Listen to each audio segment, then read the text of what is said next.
मैं आपके DMC act वाली बात पर एक सवाल पूछ रहा हूं। जी बताइए। आपने बिल्कुल ठीक कहा, डीएमसी एक्ट में लिखा है कि कहीं पर भी नहीं लिखा है कि उनके पास वोटिंग राइट है। अंडरस्टूड।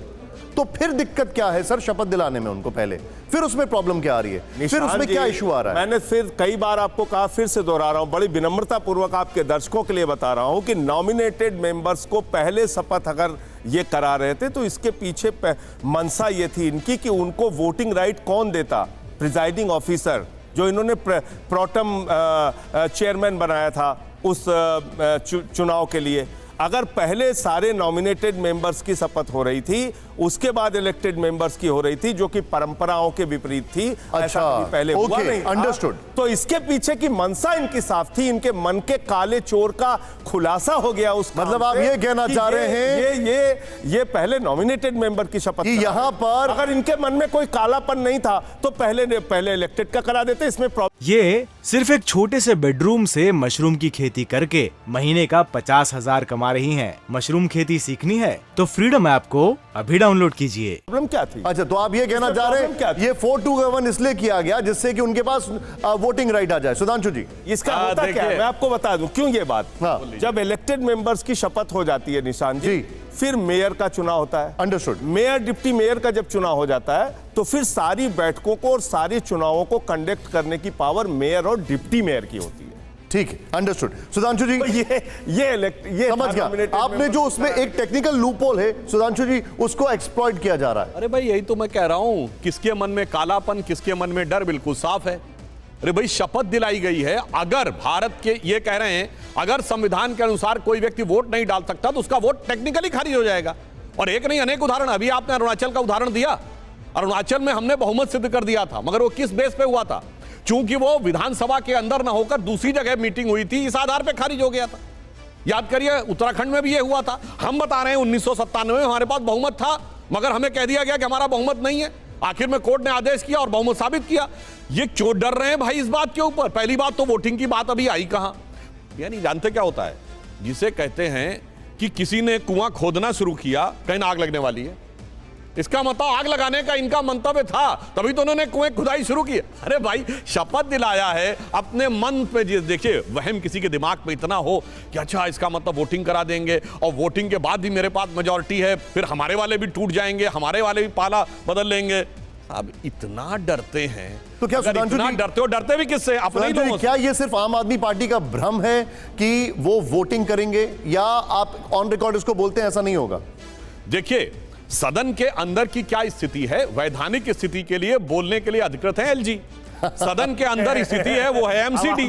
नहीं, मैं तो ये बात, अरे भाई नहीं, मैं तो सिर्फ ये कह रहा हूं, अगर वो संवैधानिक दृष्टि से गलत होगा तो खारिज हो जाएगा, वोटिंग नहीं हो सकती है। अगर नहीं होगा तो आप क्यों डर रहे हैं? मेरे समझ से बाहर है ना निशान जी। आप बताइए तो जानते क्या स्थिति? एक मिनट, सदन में इनको सुन रहा है। हाँ बिल्कुल, मैं बोल रहा हूं भाई, पूरा देश इनको सुन रहा है। इनके मुंह से सिर्फ इतना नहीं, एक मिनट, पूरा देश इनको सुन रहा है। अभी पता चल जाएगा कि हम गलत थे कि ये गलत थे। इनसे एक बात कहलवा दीजिए कि हाँ, नॉमिनेटेड मेंबर्स को अगर वोटिंग राइट कानून, संविधान और डीएमसी एक्ट के मुताबिक नहीं है तो हम उनको वोटिंग राइट नहीं देंगे। आप इतना बुलवा दीजिए। अब देखिए वर्ड क्या बोला। ये क्या कह रहे हैं? हाँ मैं बोल रहा हूँ। ये क्या कह रहे हैं? कह रहे कोर्ट चले जाएंगे, वहां पे खारिज होगा। अरे भाई, आप क्यों? हाँ मैं बोल रहा हूँ। आपको संविधान में यकीन नहीं? बिल्कुल बता रहा हूँ। आपको एक्ट में यकीन नहीं है? आप कह रहे हैं आप जाइए कोर्ट, आप जाइए उत्तराखंड की तरह फैसला लीजिए, आप जाइए अरुणाचल की फैसला। अरे भैया, इतना दूर क्यों भेज रहे हैं आप? बोलिए ना अपनी पार्टी का मंतव्य। मैं बोल रहा हूँ, आप अपनी मैं बोल रहा हूँ, बताइए। अरे बोलने तो दीजिए। यदि संवैधानिक दृष्टि से कोई भी प्रक्रिया, चाहे वोटिंग की हो या शपथ की हो, नियम का उल्लंघन होगा तो वह प्रक्रिया अमान्य होगी। इसमें मैं कौन सी गलत बात बोल रहा हूं? मगर सुनिए, कोर्ट में मगर सुनिए तो, मगर डर देखिए, कोर्ट में डर का आलम देखिए। कोर्ट में, अरे कोर्ट तो छोड़ो, अपने विधायकों से डर रहे हैं भाई। मैं कह रहा हूं, अरे मैं तो ये कह रहा हूं, अच्छा चलिए एक बात मान लिया, 10 हो जाए उसके बाद भी तो आपकी मेजॉरिटी है। एक टेक्निकल बात छोड़िए, वो संवैधानिक छोड़िए। नहीं, आपका मेजॉरिटी है कि नहीं? उनको एक वोट नहीं मिला, उनको आप वोटिंग राइट। मैं ये नहीं कह रहा हूं, मैं कह रहा हूं आप हो जाएंगे। मैं कह रहा हूं हर दृष्टि से आपका मेजॉरिटी है कि नहीं है? जब डीएमसी बोलिए, हर दृष्टि से आपका मेजॉरिटी है या नहीं? नहीं सुधांशु, संख्या कितनी है आपकी? अभी आपने कहा हो जाए। दर्शकों के सामने पूछे संख्या कितनी है, बोलिए अपनी संख्या बोलिए। हाँ ठीक है, हमारी संख्या 134 है। तब और तब आप सदन कैसे कितने कह रहे का है? थे कि मेयर 250 आपका का। बनेगा? सुनिए, सदन है 250 का। आप उस रहस्य का खुलासा कीजिए पूरे देश के सामने। अरे भाई, सदन कैसे 250 आप कह का रहे थे, आप 134 कह रहे थे? है, फिर भी कितना डर पूरे रहे हैं देश के भाई। सामने उस रहस्य का खुलासा कीजिए कि आप 104 आने के बाद भी कैसे कह रहे थे कि मेयर आपका होगा। पूरा देश जानना चाहता है आपसे।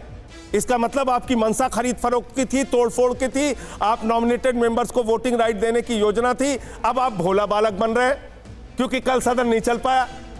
बड़ी तो अजीब इसलिए- बात कर रहे हैं। अरे भाई, 104 हैं तो हम मेयर का चुनाव नहीं लड़ सकते। सर मेरी बात, मेयर का चुनाव लड़ सकते क्यों नहीं हैं, लड़ते? अच्छा, मैं एक बात कहना चाहता हूं। एक मिनट, एक मेयर मिनट। हमारा होगा। एक मिनट आपके सुनिए, बयान पे, आपके नेताओं के। सुनिए। कैसे बयान दिया अरे आपने? मैं जवाब दे रहा जब हूं। आपके पास सिर्फ 104 है। अब मैं जवाब दूं? ठीक है, ठीक है। 30 अब सीट अब सुनिए। कम से कम है। Okay okay. अभी बताता हूं, राष्ट्रपति का चुनाव हुआ, क्रिस्टल क्लियर था किसके पास मेजॉरिटी है। उसके बावजूद आपने राष्ट्रपति का कैंडिडेट खड़ा किया और दावा किया कि नहीं वो जीतेगा कि नहीं जीतेगा। बोलिए, मैं पूछना चाहता हूं, किस आधार पे आपने कहा था आपका राष्ट्रपति या उपराष्ट्रपति जीतेगा, जबकि क्लियर कट संख्या थी?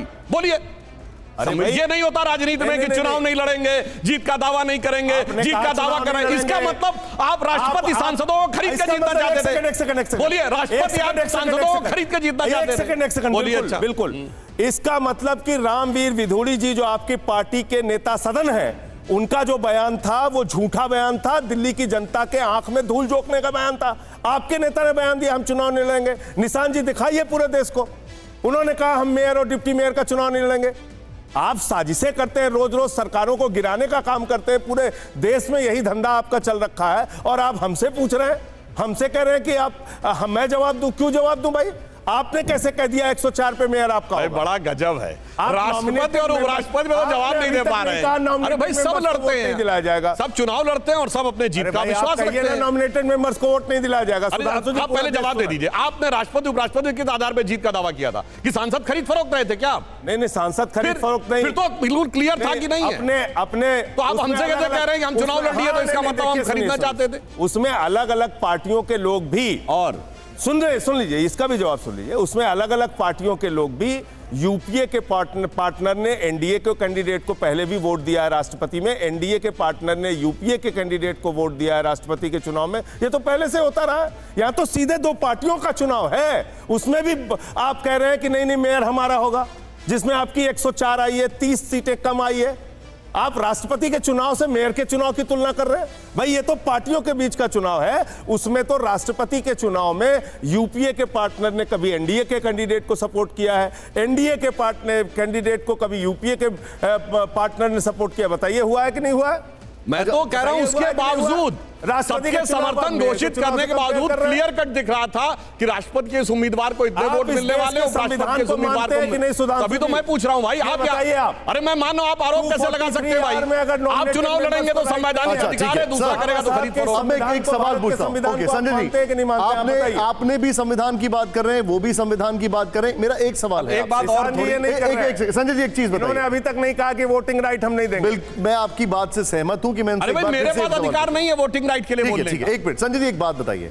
आपको अधिकार है कहने का कि आपके विधायक बिकने जा रहे हैं। अच्छा, सुधांशु जी, हमें एक सेकंड। अधिकार नहीं है। एक सवाल, एक पार्टी का प्रिजाइडिंग ऑफिसर है, आपकी पार्टी की है ना वो सत्या जी। प्रिजाइडिंग ऑफिसर किसी पार्टी का नहीं होता है। अरे ओहो, ओहो, आप संवैधानिक स्थिति तो यही है। प्रिजाइडिंग ऑफिसर, अब देखिए यही, जहां मौका लगेगा ऐसे बचाव करेंगे, जहां मौका लगेगा। इतने मत भोले बनिए।